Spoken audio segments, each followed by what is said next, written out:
Bien, ben merci tout d'abord aux organisateurs pour cette invitation qui me donne l'occasion de venir faire un tour dans les grandes zones d'élevage et de continuer à parler d'alimentation. Donc j'achève de me présenter après la brève présentation qui a été faite, donc Francis Anjalbert, et j'ai passé ma carrière académique que j'ai terminée il y a 15 mois maintenant comme enseignant. J'ai été professeur d'alimentation animale à l'école vétérinaire de Toulouse et plus particulièrement, puisque dans les écoles vétérinaires c'est multi-espèces, j'étais plus particulièrement orienté ruminant et encore plus spécifiquement vaches laitières. Donc aujourd'hui je vais vous parler de ce qu'on appelle le terme actuel consacré est le terme de stress métabolique de la vache laitière, cette notion de stress métabolique correspondant principalement, mais on en donnera des détails, correspondant principalement à des déficits ou des déséquilibres nutritionnels liés au démarrage de la lactation, mais on ne verra pas seulement, à laquelle une vache laitière doit faire face avec des réactions d'adaptation dont on parlera, pas de manière approfondie parce qu'on n'en aura pas le temps, mais dans les grandes lignes, des réactions d'adaptation qui, comme toutes les réactions d'adaptation, peuvent soit être très positives et aboutir à, j'allais dire, une correction des déséquilibres, soit avoir des effets collatéraux qui peuvent être extrêmement gênants et qui se traduisent par l'ensemble des troubles zootechniques ou sanitaires que l'on peut observer en période péripartum sur des vaches laitières. Alors, ce stress métabolique, un des éléments clés, pas tous, un des éléments clés, c'est l'augmentation extrêmement rapide des besoins alimentaires autour du village. Vous avez là, avec une référence, un qui est, disons, un mois, le milieu de la période de tarissement, vous avez une représentation graphique de ce qu'est l'évolution des besoins alimentaires sur une vache laitière. Pour une vache laitière, j'allais dire, donc pour nos amis et collègues américains, ça paraîtra bien peu de choses, mais une vache laitière française moyenne qui fait une quarantaine de litres de lait au pic, ou une bonne quarantaine de litres de lait au pic, et vous voyez qu'en l'espace de quelques semaines, avec déjà 15 jours après le vélage, des augmentations qui sont considérables. En l'espace de quelques semaines, les besoins énergétiques sont multipliés par au moins 2,5 et les besoins protéiques et les besoins en minéraux, je n'ai illustré ici que le calcium, sont pratiquement multipliés par 3. Et vous avez donc une augmentation, une explosion des besoins des animaux. Et cette explosion des besoins correspond à une demande de la mamelle et doit être théoriquement compensé par une augmentation de l'ingestion, et on sait, on y reviendra, que l'ingestion en général ne suit pas, et donc de là naît ce stress métabolique avec des déficits nutritionnels qui peuvent être aigus. Alors cette évolution des besoins, il y a deux personnes finalement, ou deux êtres qui vont tenter d'y faire face. Il y a l'éleveur ou son conseiller, et il y a la vache. Alors la vache, elle y fait face en augmentant son ingestion, et puis l'éleveur, il y fait face en changeant la ration. Et donc vous avez comme traduction une évolution de la ration, sur laquelle j'ai pris ici un exemple relativement classique d'une ration ou d'un élevage qui fonctionne avec de l'ensilage de maïs, de l'ensilage d'herbe, un peu de paille pour les taris, de la céréale et du tourteau, donc quelque chose d'extrêmement classique. Et vous voyez qu'entre la période de tarissement et ne serait-ce que 2 semaines après, eh bien, on a une évolution de la quantité ingérée, ça c'est la vache qui décide, mais on a une évolution de la composition de la ration, et au-delà de cette évolution de la composition de la ration, puisque la quantité ingérée augmente, il y a la quantité de chaque élément nutritif ingéré, finalement, elle augmente comme le produit de sa proportion dans la ration et de la quantité ingérée qui évolue. Et si on regarde ce que mange une vache en éléments nutritifs entre le tarissement et la 2e semaine, on voit qu'il y a très classiquement une multiplication par 2 de la quantité d'amidon. Les fibres ne diminuent qu'en pourcentage de la ration, mais pas en quantité, puisque l'ingestion augmente, et une augmentation sensible de la quantité de protéines ingérées. Et ce qui va souvent poser problème aux animaux, c'est l'augmentation, plus ou moins rapide, mais souvent assez rapide, de la quantité d'amidon ingérée, et on rentre là dans les effets relativement connus de l'acidose. Lorsque l'on a une augmentation de l'ingestion d'amidon, eh bien, on a très classiquement, au niveau du ruminal, une augmentation de la production et de la concentration d'acides gras volatiles, les short chain fatty acids de ce schéma qui est en anglais, qui déjà vont par des biais de pression osmotique modifier l'épithélium ruminal. Dans les cas extrêmes, ça peut même arriver jusqu'à une ulcération du rumen et entraîner une diminution de pH avec des formations d'histamine, qu'il y a toujours un peu d'histamine dans le rumen, mais il y en a un peu plus dans ces cas-là, et surtout la libération par les populations microbiennes de lipopolysaccharides qui sont des constituants des parois bactériennes. Et à la faveur des dommages à l'épithélium, ces molécules qui normalement sont peu ou pas absorbées vont être un petit peu absorbées et passer dans la veine porte. Mais au-delà de ces phénomènes ruminaux, et on s'intéresse à cet aspect depuis quelques années seulement, c'est quelque chose de plus récent, eh bien une partie de l'amidon qui n'est pas digérée dans le rumen, va passer dans l'intestin grêle, puis arriver en partie jusqu'au gros intestin, où il peut y avoir à nouveau des fermentations de l'amidon, entraînant une acidose, qui est qualifiée d'acidose intestinale, mais plus précisément du gros intestin, avec là encore une production de lipopolysaccharides qui sont beaucoup plus facilement absorbés par la muqueuse du gros intestin que par la muqueuse du rumen. La muqueuse du rumen est une muqueuse multicouche, peu perméable, alors que la muqueuse du gros intestin est une muqueuse très très fine. On a, avec d'autres phénomènes qui s'ajoutent à ça, mais je vous ai déjà dit que je ne rentrerai pas dans le fond des détails, on a une absorption de lipopolysaccharides au gros intestin qui passe aussi dans la circulation portale et arrive au foie. Tout ce qui draine le tube digestif arrive directement par le foie. C'est fait comme ça et c'est plutôt bien fait puisque le foie sert de premier filtre pour arrêter des molécules dont il n'est pas souhaitable qu'elles diffusent dans tout l'organisme. Et ces molécules vont entraîner au niveau hépatique une inflammation avec production de protéines de la phase aiguë sur lesquelles on reviendra dans quelques minutes, passage dans la circulation dite périphérique de quelques liposaccharides, sachant que normalement une majorité a été détoxifiée et passée et éliminée par la bile, et de cytokines qui sont des médiateurs, dont certaines sont des médiateurs de l'inflammation.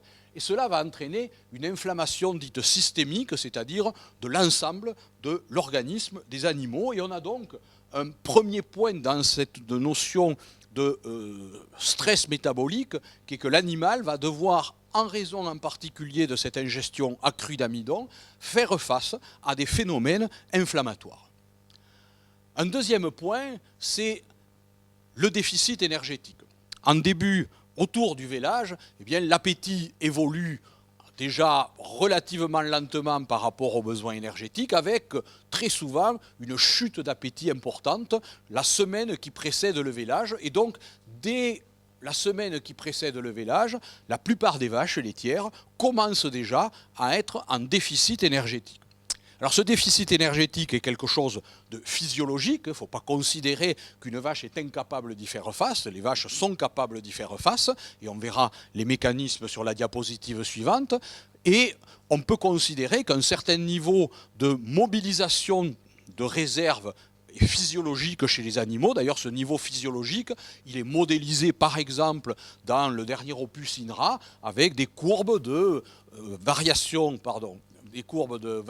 potentielle de réserve exprimées en UF et dépendant, ça ne passe pas, toutes les courbes ne passent pas sur le visio, mais dépendant de la production laitière, et plus la production est élevée, eh bien, plus la capacité physiologique potentielle des animaux à mobiliser des réserves est importante.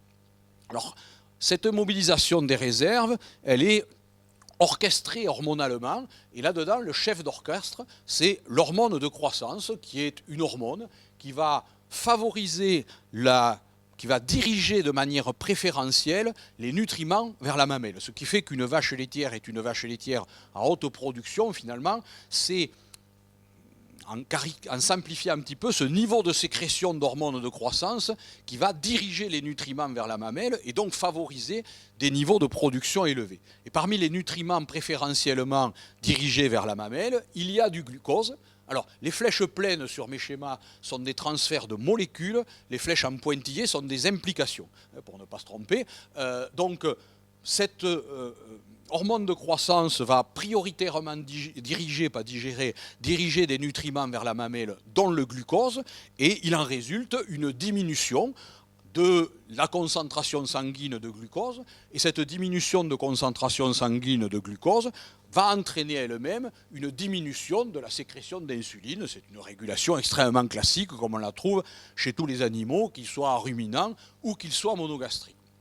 Ce défaut d'insuline va empêcher, bloquer une des actions normales de l'hormone de croissance dont une des actions normales est de permettre la synthèse d'IGF-1. IGF-1, c'est les Insulin-like Growth Factor, dont le nom indique bien qu'elles agissent un petit peu comme l'insuline, mais cette sécrétion hépatique d'insuline sous l'action de la GH doit être stimulée par l'insuline. Donc sur une vache en début de lactation, vous n'avez que très peu d'insuline et vous avez que très peu d'IGF. Or, cette insuline et cet IGF sont normalement les hormones qui vont conditionner le dépôt d'énergie dans le tissu adipeux. Donc une vache, c'est bien fait, celui qui a inventé les vaches, il a bien réfléchi, c'est même une merveille physiologiquement.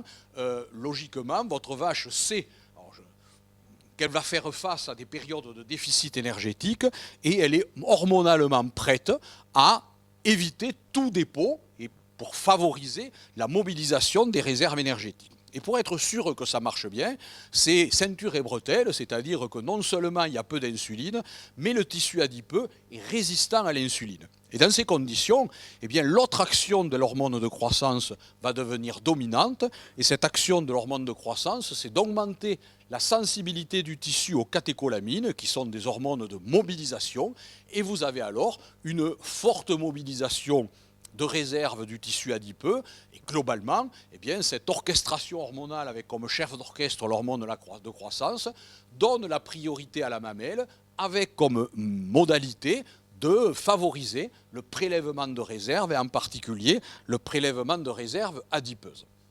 Alors ce prélèvement de réserve adipeuse, c'est un prélèvement sur les triglycérides qui sont dans les cellules adipeuses, qui sont hydrolysés dans les cellules du tissu adipeux et qui vont se traduire par le passage dans le sang de deux molécules. Le glycérol, que je n'ai pas fait figurer ici pour ne pas trop rentrer dans les détails, mais glycérol qui est un précurseur de la synthèse qui peut être transformé en glucose, qui va donc calmer un peu le manque de glucose, mais surtout une mobilisation d'acides gras non estérifiés, acides gras non estérifiés qui ne font qu'augmenter la résistance du tissu adipeux à l'insuline. Alors ces acides gras non estérifiés vont circuler dans l'organisme. Une partie petite est prélevée par la mamelle pour la synthèse des matières grasses, du lait, mais la majeure partie est fixée par le foie. Ce foie peut avoir deux actions possibles sur ces AGN. La première, c'est de les brûler pour fournir de l'énergie, alors de l'énergie au sens ATP du terme, avec comme intermédiaire clé l'acétylcoenzyme A. Et la deuxième action possible, c'est de les réestérifier en triglycérides qui vont être exportés dans le sang et qui vont donner des acides gras à de nombreux tissus, mais tout particulièrement dans ces conditions, fournir des acides gras à la mamelle. Alors ça, c'est lorsque tout se passe bien, mais déjà, lorsqu'il y a une mobilisation importante du tissu adipeux, il y a des phénomènes de remodelage du tissu adipeux, et ces phénomènes de remodelage du tissu adipeux vont entraîner la libération par le tissu adipeux de cytokines. On les a déjà croisées, ces fameuses cytokines. Elles étaient sécrétées aussi par le foie lorsqu'il y avait un passage de lipopolysaccharides. Eh bien, elles sont aussi sécrétées par le tissu adipeux et elles vont, toutes les cytokines ne sont pas pro-inflammatoires, mais celles dont je parle ici sont les pro-inflammatoires, elles vont entraîner au niveau hépatique des réactions typiques d'une inflammation chez l'animal avec des modifications de synthèse de protéines. Et dans ces synthèses de protéines, ce sont des protéines qu'on appelle APP, les protéines de la phase aiguë. Il y en a pas mal. Un exemple typique, c'est l'aptoglobine, celle qui a peut-être été le plus étudiée. Une autre, c'est la CRP. Si vous regardez vos bulletins d'analyse médicale annuels, vous aurez sûrement la CRP dessus. Voilà, c'est un classique chez toutes les espèces. Et sur ces protéines dites positives de la phase aiguë de l'inflammation, eh bien, il y a une augmentation de sécrétion. Et à l'opposé, il y a une diminution de sécrétion de protéines négatives de la phase aiguë, comme l'albumine, donc des modifications d'activité et qui sont liées, là encore, à ce phénomène inflammatoire. Alors cette circulation d'AGNE a été associée, je dirais, épidémiologiquement à de nombreux troubles. Alors quand je dis associé épidémiologiquement, ça veut dire que les constats que l'on peut faire dans des stations expérimentales ou dans les élevages sont une concomitance de phénomènes et pas forcément, même si ça a souvent été interprété comme ça, des relations de cause à effet. Il faut rester prudent là-dessus. Alors on peut, dans ces données qui indiquent cette relation entre les AGNE et de nombreux phénomènes, il y a des phénomènes zootechniques tout d'abord, en particulier des modifications de production. Alors les AGNE, je vous ai dit il y a quelques minutes que le déficit énergétique peut commencer avant vélage, puisque l'appétit est très faible la semaine qui précède le vélage. Et on peut donc déjà avoir un début de l'hypomobilisation avant vélage, avec donc comme marqueur biochimique cette présence d'AGNE dans le sang prépartum. Et bien sûr, on peut aussi avoir des AGNE dans le sang postpartum. Et des enquêtes indiquent que lorsque les vaches ont des teneurs considéré comme anormalement élevé en AGNE pré- ou postpartum, c'est associé à des baisses de production laitière de plusieurs centaines de kilos de lait, ce qui n'est quand même pas négligeable. Mais des données toutes récentes, vous voyez que quoi qu'à la retraite, je continue de temps en temps à lire un petit peu de biblio, des données toutes récentes indiquent que ce n'est pas forcément aussi simple. Et ce graphique ici vous indique, en fonction de la quantité ingérée 3 semaines postpartum, l'écart entre le lait réel que font des vaches et le lait qu'elles devraient faire théoriquement calculé sur des modèles de courbes de lactation standard, en fonction de la concentration en AGNE. Et on ne regardera ici que les bleus, c'est-à-dire les concentrations en AGNE anormalement élevées. Et vous pouvez voir que on peut avoir des vaches qui ont des concentrations AGNE élevées et une très bonne production laitière si elles mangent beaucoup, et que par contre, des vaches qui mangent peu et qui ont des AGNE élevés, c'est-à-dire en gros des vaches qui maigrissent parce qu'elles ont peu d'appétit, mais resteraient en amont, savoir pourquoi elles ont peu d'appétit. Les vaches qui ont à la fois peu d'appétit et des AGNE élevés sont des vaches qui finalement vont avoir des productions relativement faibles. Ce qui veut dire que cette mesure globale des AGNE n'indique pas tout et qu'on peut avoir des vaches qui supportent très bien l'amaigrissement, qui le gèrent très bien, qui mobilisent beaucoup, qui ont beaucoup d'AGNE et qui font beaucoup de lait. Il y a donc des questions de gestion à l'échelle individuelle du déficit énergétique. Il y a aussi une atteinte des performances de reproduction et vous voyez que là aussi des enquêtes indiquent que lorsque les concentrations sanguines en AGNE sont élevées avant ou après vélage, c'est associé à des diminutions de performance de reproduction. Ici, le pourcentage de vaches qui ne sont pas pleines en fonction du temps, pourcentage qui est plus faible, vaches non pleines, pourcentage qui est plus élevé chez des vaches avec des concentrations prépartum en AGNE qui sont élevées. Et puis d'autre part, ces AGNE vont eux aussi, et on en est donc déjà à la 3e cause, après l'absorption de lipopolysaccharides et après la libération de cytokines par le tissu adipeux, vont elles aussi participer à la réaction inflammatoire.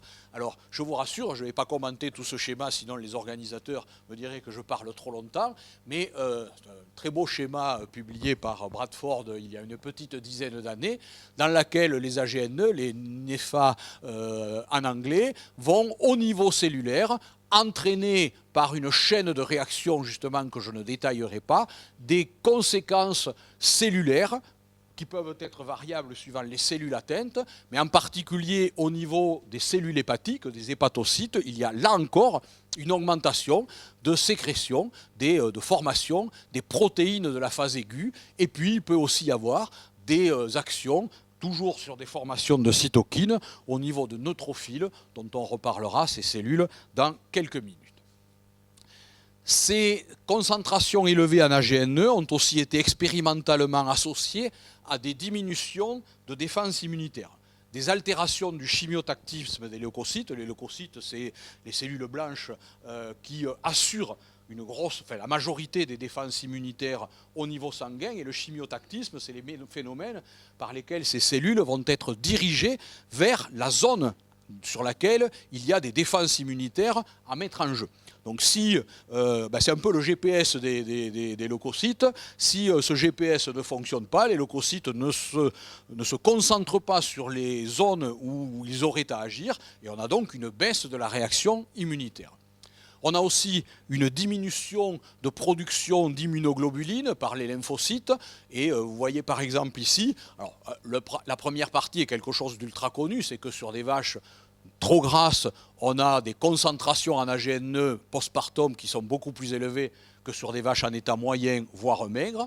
Et en même temps, on a, sur ces vaches qui sont très grasses, on a des concentrations en immunoglobulines qui sont nettement plus faibles. Donc là aussi, une baisse de défense. Et cette baisse de défense, c'est aussi une baisse de défense par une diminution d'activité des neutrophiles qui sont parmi les cellules, une des catégories de cellules chargées de la phagocytose, c'est-à-dire d'avaler finalement un micro-organisme pour le détruire, un pathogène pour le détruire. Et cette destruction nécessite dans ces intermédiaires biochimiques la formation de myéloperoxydase qui diminue lorsque la concentration sanguine en AGNE augmente. Et puis un autre marqueur de ces déficits énergétiques, l'acide bêta-hydroxybutyrique, lui aussi est associé à cette phagocytose, à ce fait que les cellules, les neutrophiles avalent les pathogènes avant de les détruire. Et vous voyez que cette phagocytose, cette capacité de phagocytose diminue lorsque les marqueurs de déficit énergétique augmentent. Alors, à côté de ces actions, je dirais, alors pas des actions directes des AGN, j'insiste, comme je l'ai dit tout à l'heure, des associations entre la présence d'AGNE et des anomalies, qui ne sont pas forcément des relations de cause à effet.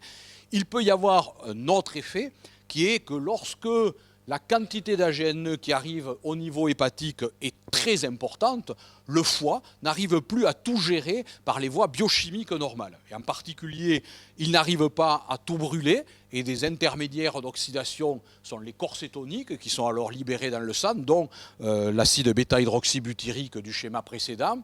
Et puis au niveau hépatique, le foie n'arrive pas forcément à réexporter tous les triglycérides qu'il a formés, et il y a alors une accumulation de lipides dans le foie qu'on appelle une stéatose, l'accumulation sanguine de corps cétoniques sensu stricto, c'est la cétose, et l'accumulation hépatique de lipides, c'est la stéatose. Alors cette stéatose, c'est donc une incapacité de l'animal à réexporter complètement ses triglycérides. Et il faut savoir que l'exportation hépatique de triglycérides, ce qu'on appelle les mécanismes de l'hypotropie, c'est quelque chose d'assez complexe. D'assez complexe puisque pour réexporter des triglycérides, le foie doit les intégrer à des structures complexes qui sont les VLDL, les Very Low Density Lipoproteins. Là aussi, si vous prenez vos bulletins d'analyse, vous ne trouverez pas les VLDL, mais vous trouverez les HDL et les LDL, qui sont des structures relativement voisines. Et ces VLDL sont un assemblage complexe de composés lipidiques, du cholestérol libre, des esters de cholestérol, des triglycérides, des phospholipides, associés à une protéine, là, qui porte le nom de protéine ApoB. Et cet assemblage complexe nécessite des précurseurs. Alors certains précurseurs ne posent pas trop de soucis, que ce soit le cholestérol que le foie peut synthétiser à partir d'acétylcoenzyme A, bien que les concentrations en cholestérol ont tendance à diminuer en péripartum. Les triglycérides, bien sûr, puisque c'est eux que l'on veut sortir. Mais par contre, un des constituants des phospholipides qui peut poser davantage de questions, c'est la choline, qui est en interaction métabolique avec la méthionine qui est elle-même un des composants importants de cette protéine ApoB. Et donc là, il y a des questions de précurseurs qui peuvent se poser. Alors lorsqu'il y a une stéatose, il y a une diminution de fonction hépatique qui a été mesurée, ça fait même assez longtemps qu'il y a eu des mesures sur le sujet, avec diminution de deux des fonctions principales du foie, au sens métabolique, la synthèse d'urée pour l'élimination des excès azotés ou de l'azote inutilisable par les animaux, et une diminution de la néoglucogenèse. Et sur ce schéma expérimental, vous voyez que lorsqu'on induit une stéatose, donc dans des conditions tout à fait expérimentales, eh bien, on a une augmentation après la période d'induction, on a une augmentation de la concentration en triglycérides du foie et qui est suivie juste après d'une diminution de la capacité du foie à faire du glucose à partir du propionate, qui est le précurseur principal de ce procédé de néoglucogenèse.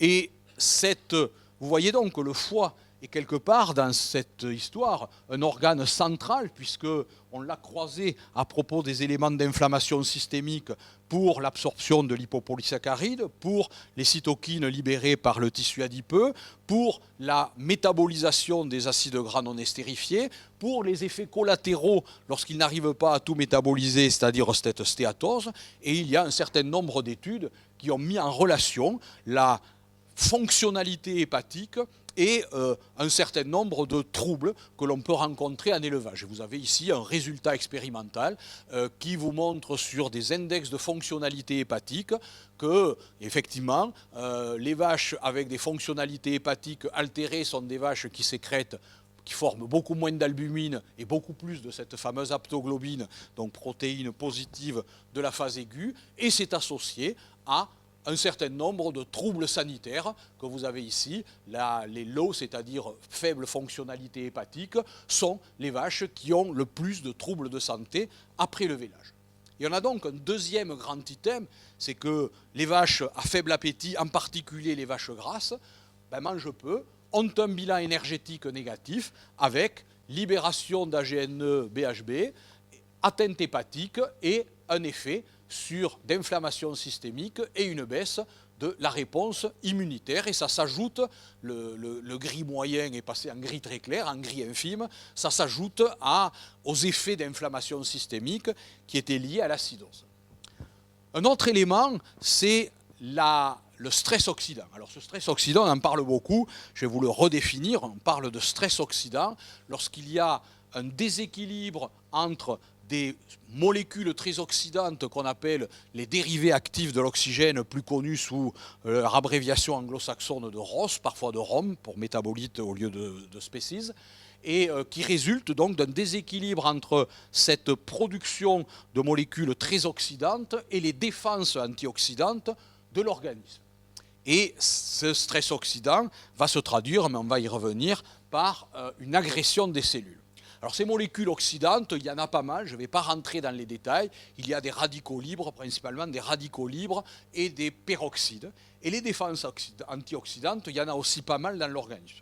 Et dans ces défenses antioxydantes, il y en a un certain nombre qui sont dépendantes de nutriments.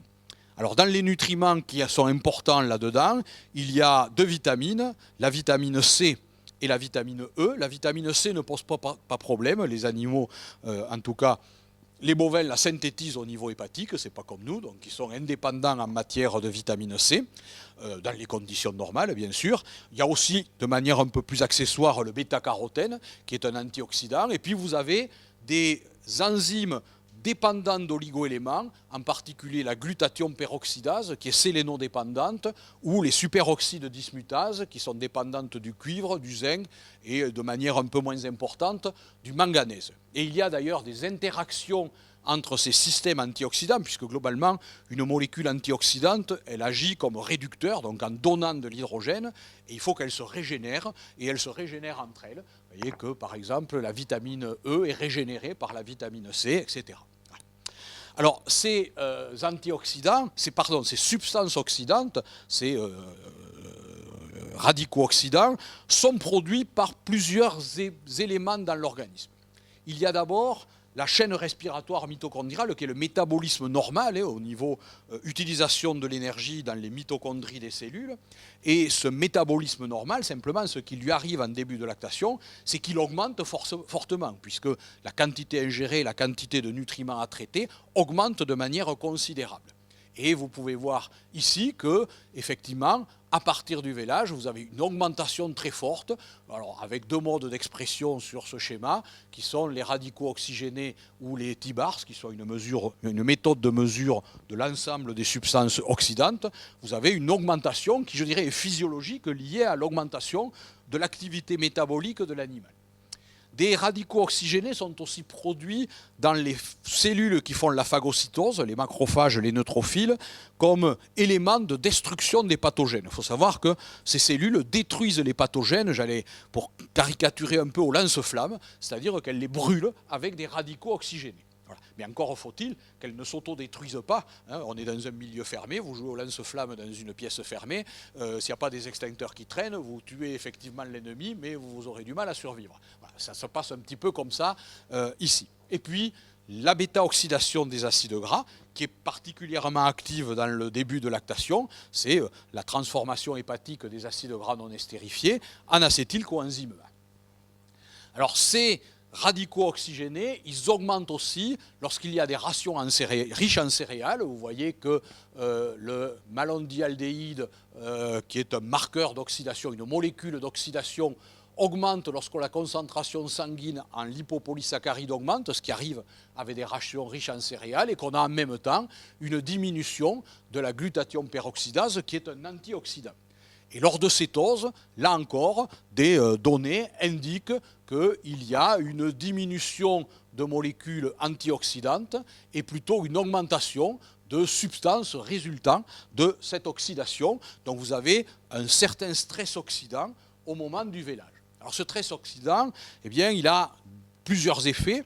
Tout d'abord, ces radicaux oxygénés sont des médiateurs de l'inflammation, et je reprends ici le schéma de Bradford que je vous ai montré tout à l'heure pour les acides gras non estérifiés, qui montre aussi que ces radicaux oxygénés vont aussi, par des voies qui rejoignent un peu l'action des acides gras non estérifiés, avoir des conséquences inflammatoires. Et puis cette oxydation peut altérer des molécules des cellules, et donc entraîner des altérations cellulaires, par des dommages aux protéines, par des dommages à l'ADN, par une oxydation des acides gras polyinsaturés, qui sont des composants essentiels des membranes cellulaires, et donc qui vont gérer en partie les échanges entre le milieu cellulaire et le milieu extérieur. Donc vous avez des altérations relativement nombreuses, et finalement, eh bien, ces radicaux oxygénés, c'est un petit peu deux faces totalement différentes. Et si on prend le cas des neutrophiles ou des macrophages, des cellules qui assurent la phagocytose, je vous ai dit tout à l'heure que la production de radicaux oxygénés est obligatoire pour détruire les pathogènes, mais cette production de radicaux oxygénés, elle peut entraîner, s'il n'y a pas suffisamment de défense antioxydante, des dommages aux cellules, et donc s'il s'agit de dommages à des cellules qui jouent un rôle dans les défenses de l'organisme, eh bien ça peut entraîner, là encore, une diminution, ce stress oxydant, donc qui peut être lié physiologiquement à une augmentation du métabolisme ou bien à des déficits en nutriments antioxydants, peut entraîner des réactions inflammatoires et une baisse de la réponse immunitaire. Un presque dernier item sera l'évolution de l'équilibre calcique de l'animal. Et un petit peu en parallèle du schéma que je vous ai montré tout à l'heure sur l'évolution des besoins énergétiques, l'évolution des besoins en calcium qui va beaucoup plus vite en fonction de la production, beaucoup plus vite que l'augmentation de l'ingestion. Et là encore, comme pour l'énergie, eh bien, l'animal a des mécanismes homéorétiques pour gérer. Le prélèvement mammaire de calcium entraîne une diminution de la calcémie. Cette diminution de la calcémie va entraîner la sécrétion par la glande parathyroïde de parathormone qui va entraîner une mobilisation de calcium osseux qui va avoir tendance à rétablir la calcémie. Et je dirais que là, bien, on a vu tout à l'heure, j'y retourne, un schéma sur l'homéorèse énergétique, et on a une grosse différence entre l'efficacité de l'homéorèse énergétique et celle de l'homéorèse calcique. Je vous ai dit que le point de départ de cette mobilisation de tissu adipeux, c'est une baisse de disponibilité de glucose. Et vous remarquerez qu'à aucun moment, la réaction de l'organisme ne rétablit du glucose. Un petit peu parce qu'il y a du glycérol qui sort du tissu adipeux, mais c'est extrêmement limité et finalement, l'organisme réagit à un manque de glucose par une mobilisation de lipides. Ça ne corrige donc pas la cause et ça a tendance à durer et à s'exacerber. Au contraire, en ce qui concerne le calcium, la réaction est parfaite, c'est-à-dire que la réaction est une mobilisation, un manque de calcium entraîne une réaction de mobilisation de calcium qui, sur le plan physiologique, est parfaite, mais qui n'a qu'un défaut, c'est qu'elle met quand même souvent 1, 2, 3 jours à se mettre en place et donc à assurer une régulation correcte. Et là encore, eh bien, de nombreuses expérimentations montrent qu'une diminution de la calcémie, même faible, on parle beaucoup aujourd'hui d'hypocalcémie subclinique, c'est-à-dire avec des degrés beaucoup plus légers que l'hypocalcémie clinique, qui est la fièvre de lait avec une vache qui est par terre, hein. Donc des hypocalcémies, y compris subcliniques, peuvent entraîner des baisses d'appétit se traduisant par des marqueurs de déficit énergétique, acide gras non estérifié, bêta-hydroxybutyrate, mais aussi diminuant la capacité des défenses immunitaires, avec ici une illustration sur cette explosion oxydative dans les neutrophiles qui permet de brûler, sensu stricto, de brûler les agents pathogènes. Et on se retrouve donc avec un nouvel item qui est l'hypocalcémie en tant que facteur de diminution d'appétit et de baisse de la réponse immunitaire. Alors finalement, une grande question scientifique aujourd'hui, ou plutôt un grand débat sur lequel, non, j'allais dire je vous rassure, je ne vous sentais pas particulièrement inquiet, donc je n'ai pas de raison de vous rassurer, je ne trancherai pas. C'est quel est le point de départ? Donc la conception classique, c'est que le point de départ, c'est l'augmentation de métabolisme énergétique et le faible appétit et le déficit énergétique qui serait le point de départ de cet ensemble de problèmes avec tous les éléments que l'on a croisés et sur lesquels je ne vais pas revenir en détail. Mais effectivement, comme j'ai pris bien soin de vous le préciser, ce que l'on a mesuré biologiquement, c'est des associations entre des AGNE, des troubles de la reproduction, etc. C'est des associations qui ne sont pas des démonstrations formelles de relations de cause à effet, ce qui met un petit point d'interrogation là-dessus. Et des données un peu plus récentes indiquent qu'une autre source de déficit énergétique, en particulier de déficit glucosé, on a tendance à mettre tout ce qui est énergétique dans le même panier, mais quand la source d'énergie est du glucose ou des lipides, ce n'est pas du tout la même chose qui se passe dans un organisme. Donc une autre source de déficit glucosé, c'est l'activation du système immunitaire, avec une magistrale démonstration expérimentale qui a été faite avec injection intraveineuse de lipopolysaccharides, toujours nos fragments de parois bactériennes, mais quand vous injectez ça en intraveineuse, l'animal identifie ça comme une invasion microbienne et donc déclenche une réaction immunitaire qui montre que, eh bien, entre les vaches témoins et les vaches à qui on a injecté ces lipopolysaccharides, eh bien, vous avez un déficit glucosé en début de lactation qui peut passer de 450 grammes à 1250 grammes sur quelques heures et extrapolé à une journée, ça fait presque 2 kg de consommation de glucose par le système immunitaire par jour, ce qui est considérable. C'est la quantité de lactose finalement issue du glucose qu'il y a dans 40 kg de lait. Et on a souvent considéré que finalement la priorité de la vache laitière c'était de faire du lait, mais en amont de cette priorité il y a survivre. Et survivre c'est mettre en route son système immunitaire quand il y en a besoin. Et donc ce déficit glucosé, il y a une autre origine possible que le simple déficit énergétique qui est la mise en route de ce système immunitaire. Et là, dans un très bel article de Horst 2021 dont je vous recommande la lecture, eh bien, il y a des détails sur cette réaction et les éléments qui conduisent à mettre en route cette réaction immunitaire qui sont nombreux autour du village. Il y a l'expulsion du placenta qui relève de phénomènes immunitaires et globalement le placenta au village il est reconnu comme un corps étranger et c'est des mécanismes d'élimination de ce qui est exogène qui vont conduire à l'expulsion du placenta ou au détachement du placenta. Il y a l'entrée de pathogènes au moment du vélage, il y a des entrées de pathogènes qui se font au niveau génital, voilà, le col de l'utérus est largement ouvert, etc. C'est une période où il y a souvent des infections mammaires. C'est aussi une période, et on l'a vu au tout début, dans laquelle il y a une ingestion accrue d'amidon, et cette ingestion accrue d'amidon entraîne des réactions inflammatoires ou l'entrée de lipopolysaccharides, toujours les mêmes, toujours ces lipopolysaccharides, une entrée de lipopolysaccharides qui peut déclencher une activation du système immunitaire. Et donc, ces nouveaux éléments indiquent alors certains, et je ne vais pas rentrer dans ce débat, indiquent que tout ce qu'on a dit avant c'était faux et que tout part de l'inflammation. Je pense qu'il n'y a aucune incompatibilité entre ces différents éléments, qu'il peut y avoir plusieurs voies d'entrée.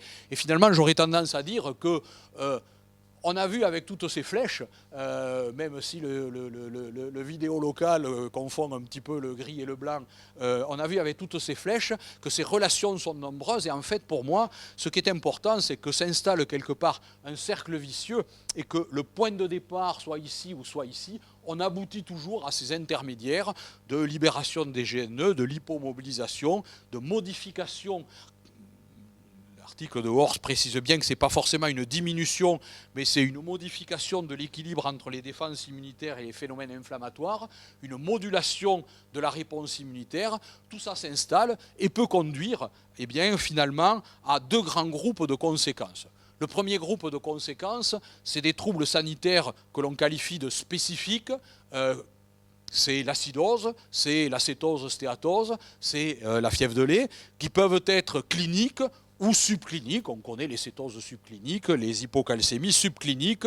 Et puis, ça peut aussi conduire à des troubles, je dirais, plus généraux, moins spécifiques de tels déséquilibres, comme une baisse de production, une baisse des performances de reproduction, une augmentation de la sensibilité aux infections.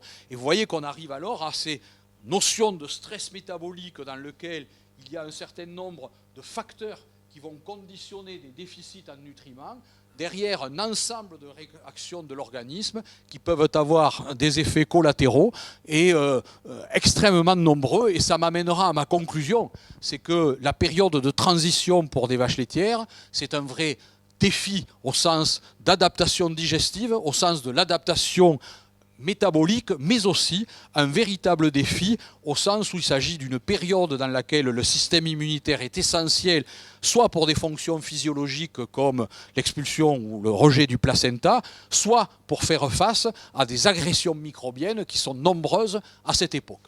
Et on a alors le risque que s'installe un cercle vicieux avec finalement, pour résumer, des déficits énergétiques qui entraînent une modification des réactions inflammatoires et une baisse des défenses de l'organisme, ou bien des réactions immunitaires déclenchées par des agents pathogènes qui vont entraîner un déficit énergétique qui va lui-même... Voilà. Donc des cercles vicieux qui s'installent et qui font que finalement, le mieux c'est de ne pas rentrer dans le cercle vicieux par où qu'on y rentre, et d'avoir des vaches qui sont correctement nourries si on ne veut pas avoir des conséquences zootechniques et aussi des conséquences négatives sur les défenses des animaux.